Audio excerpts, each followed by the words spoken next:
আজকে চলুন ফেসবুকে কিছুটা সময় গল্প করি। অনেক দিন আসলে ফেসবুকে তেমন ভিডিও আপলোডও করা হয় না এবং ভিডিও তেমন বানানো আসলে ইন্টারেস্টিং হয় না।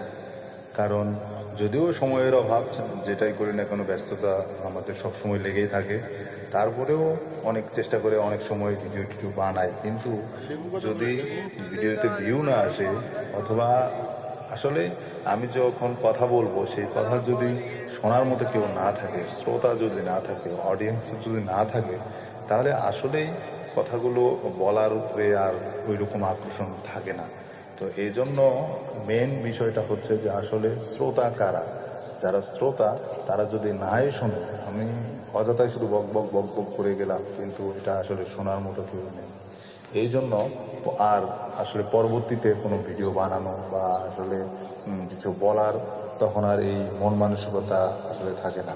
আর এই যে ফেসবুকে কাজ করতেছি বা চেষ্টা করতেছি, অনেকেরই ধারণা যে ঠিক আছে ফেসবুক থেকে মনে হয় লাখ লাখ টাকায় এভাবে ইনকাম করা যায়।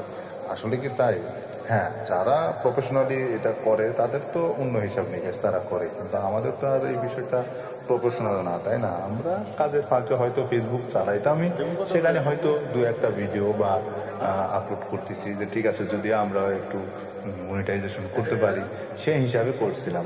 তো এখানে মনিটাইজেশন হয়তো আমিও পাইছি, কিন্তু এখানে কিছু পলিসি ইস্যু বা কিছু সমস্যা আসলে আছে। তো এটা কবে রিমুভ হবে, হবেই কি আসলে হবে না, সেটা নিয়ে আমার তেমন মাথা ব্যথা নাই। ভিডিও করি মাঝে মাঝে, হয়তো দু একটা ভিডিও আপলোড করি। আপনারা যদি পারেন, সম্ভব হয়, তাহলে অবশ্যই আমাদের ভিডিওতে সাপোর্ট করবেন এবং আমাদের পেজগুলো লাইক শেয়ার করে আমাদেরকে ভিডিও বানাইতে আরও উৎসাহিত করবেন। ধন্যবাদ সবাইকে। আসসালামু আলাইকুম।